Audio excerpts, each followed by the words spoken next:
What's going on, guys? It's GBP baby. Welcome back to another video. I hope everybody's doing well, and let's get straight into things.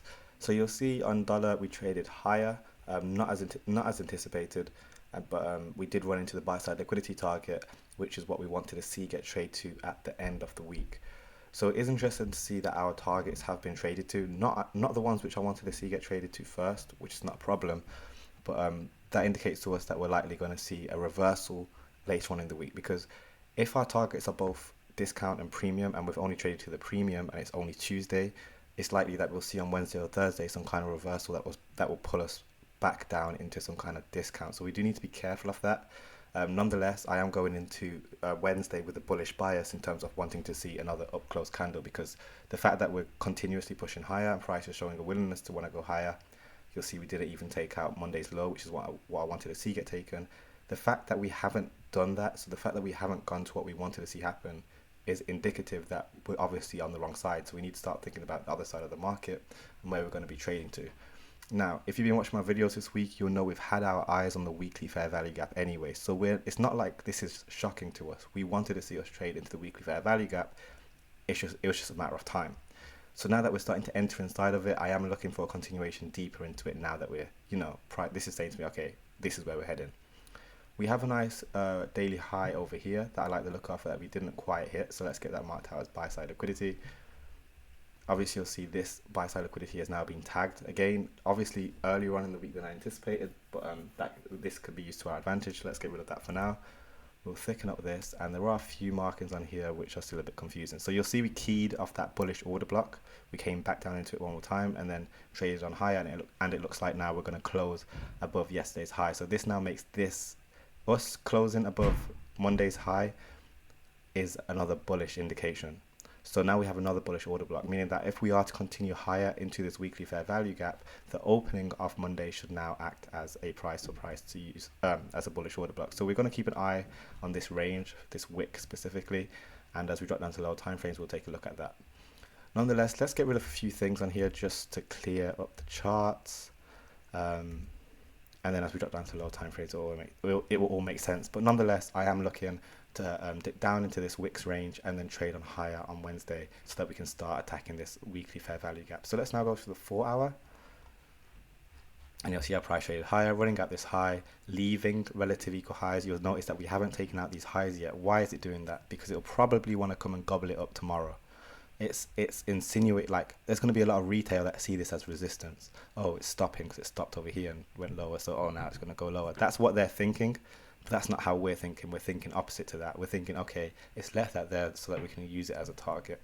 So how can we start to think about, where the low of tomorrow may get created? Because if we're expecting to expand into this buy side liquidity pool, we want to be buying below the market, right? So that we can get in on the long run. Well, this range, if you remember, is that wick I was talking about from the daily, and I'm looking in this range to find PD arrays. On the 4 hour, there is this long wick right here. So this is a PD array because wicks are gaps too, and I'm looking at the midpoint of it, what we call consequent encroachment. I'd like to see this get traded to at the very lowest. Any lower than that, and it's a very ugly market condition. It's as simple as that. So I need to see this provide support for me to be happy to go long, with an expectation to run out these relative equal highs and trade up into our weekly fair value gap. So let's now go down to the 1 hour, and you'll see I should have my daily dividers, and you'll see here's today's price action. So we had a nice expansion in the morning at 2 a.m. fair value gap entry right there with a breaker, and then from then on we traded on higher. If you watched yesterday's video, you'll remember that I was drawing out this level right here. This is the 50% level of Monday's range, and I was saying, I wanted to see that get respected. As soon as we traded and closed above it, that's doing exactly the opposite. So what does that mean? Okay, we're on the wrong side of the market, we're likely going higher. So although I was quote unquote wrong in what I wanted to see happen, I can still use it to my advantage in that, okay, it's indicating to me, well, we must be on the other side, and then we simply readjust, identify the fair value gap, go long, and then we expect that Monday high to get taken if we're not taking out the low. Because look at this, fails to take out that low, fails to take out this low. So this is, showing willingness to go higher here. Nonetheless, this is that range I was talking about. There's that gap. Now this is a implied fair value gap right here. We can talk more on this in another video, but this is an implied fair value gap. So this again should provide support for price, assuming we're bullish. Any lower than that, we're likely going to pull back into this range, and it will just be really messy. So that's why I'm just looking for that Monday high to get taken out. We will go to the 15-minute. You'll see we're in a bit of a consolidation right now, not ideal, but it'll be interesting to see if price does manage to retrace back into this range before trading on higher into these highs. Nonetheless, I'm looking for this fair value gap to get targeted, and I won't be bullish until I see a significant turn on like a 1 hour basis, and we'll talk on that more tomorrow. But I hope that all makes sense. Basically just expecting a continuation higher. Let's look at this week. Let's look at today's range, shall we? And you'll see that again, 50% levels. Look how they're used, and look where our ideal low of the day tomorrow is. You know, you can use these to help navigate price. Nonetheless, let's drop down to the let's go over to GBP, sorry, and see how this delivered. So we'll start on the daily here. Again, remember I wanted to see higher prices on Tuesday. We didn't get that. We didn't even trade to 50% of this wick. We traded to less than a quarter, which is interesting. And then since then we've had a very bearish day. Yes, we took out our sell side targets, but we took it out before, you know, remember we wanted to see that buy side liquidity get taken. And, you know, this is showing a lot of bearishness, which is completely fine because it's in line with dollar. So let's get rid of this. We do have this massive gap right here between this high and this low to get traded to on the downside. So I'm looking for price to start pushing down in towards that. Let's get rid of these right now because I'm not paying attention to that anymore. This wick right here is still very relevant because we've delivered on the downside now. So I'm still expecting that level to provide resistance at the very highest. I don't want to see price go any higher than that. We can even look at the 25% level as well.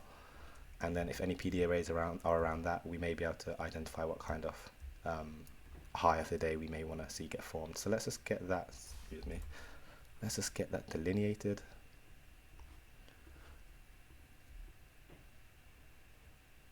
We'll make this one red as well. And now we have two levels that when we drop down to the 4 hour, we can look around to see if there's a PD array to create the high of the day to then expect to trade down into Tuesday south side liquidity and start digging into this daily fair value gap. So let's go to the 4 hour,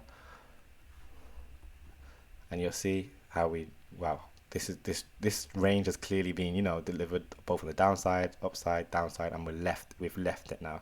We might not even see price retrace back this high, to be honest. Right now, let's concentrate on this because this is now a bearish order block. So again, we're going to look at mean threshold of that, and on the low time frames there may be PD arrays, and that'd be the very highest I want to see price trade before we start digging lower and running towards that Tuesday low. But let's go to the 1 hour. Heavy consolidation there, guys. Not the cleanest at all. We've just entered, we haven't even started the Asia range yet, but you can see there's quite a lot of bearishness. But yeah, this bullish order block from the 4 hour, I would like to think we can see that provide resistance moving into the new day for us to then reach, start digging down towards our south side target. So definitely keep an eye on that. We'll go to the 15-minute just to take a close look. Yeah, nothing too crazy. Quite a lot of activity for this time of day. But one thing to take note of as well, guys, there is a lot of political news going on. Like, if you've been watching the news, there's been a lot of stuff going on. So I wouldn't be surprised if that's having a, you know, some kind of effect on the markets in terms of its delivery and how volatile it is. But yeah, I just know there's a lot going on politically, especially with elections coming up and all the recent things with Biden. I don't know how they directly relate, but it's almost like you can sense, you know, the markets are going to be a bit risky or are not as clean when we're edging towards times like this. Nonetheless, that's just food for thought. Here's a fair value gap. It'd be nice to see if price can trade down into that and through it ideally, but this will be our first target. And then if price is happily digging through that, we can look for this south side as well. So yeah, pretty simple day tomorrow, hopefully, as in creating the high in below this level right here, and then we can start looking for potential shorts, fill the fair value gap, probably see a consolidation, then potential continuation. Yeah, so that's everything on pound. Now I know that pound delivered way differently to euro USD. Euro's a lot weaker. Euro traded beautifully into its range that we called out. Now don't get me wrong, we wanted to see euro trade into a premium, remember? And then we didn't. As soon as we traded through, remember this was an order block, and I was saying yesterday I want to see us find support. Did we find support? No. So how could we still use the same level? Right here, 430, we trade back into the fair value gap, back into the order block, sorry, on the other side of it with a clear bearish bias, go short there where we expect them to fill. Here we have obviously had it drawn out already, so that would have been a trade setup in itself. Make sure to join my live stream on Sunday, guys, where I will be doing like back testing the trades and such. Nonetheless, let's clear euro. Euro's a bit of a mess right now. And we'll look at where we could be trading to. Well, we have a fair value gap down here between there and there. Let's make this blue. And then where's the highest? Where's the highest we're willing to see price trade? I mean, we can split today's range into quarters and such, but let's go down to a lower time frame and see what we can find. So there's this fair value gap up here. Now, not every fair value gap has to get traded to, but we want to see this act as resistance. I don't want to, ideally price doesn't even get into it. That would be the very highest I want to see price trade, the opening of it. But yeah, Euro's not exactly the cleanest right now. What I'm going to do is because there's not a clear like PDA rate, it's not like there's a bearish order block or a fair value gap. I'm going to look at this 4-hour fair value gap and this 25% level. Like, that's all I want to see price trade to. Any higher than that, I'll get suspicious. I'm happy for this high to get taken out, but 25% of this, which is also 50% of this long wick as well, very high, so I want to see price trade, because it shouldn't, if we're bearish, it shouldn't go through that. It's as simple as that. It should provide resistance to go where? To fill our fair value gap. So remember, if I'm expecting a down close day, I need to see some kind of rally to some extent. So that's why I'm happy for price to trade into a premium. It's just that we need to see that premium get created before we go lower, which is what we call the manipulation, before we expand lower. That's the reason I always mark out both sides of the market, because I'm saying, well, if it goes here, it needs to go one way to go the other.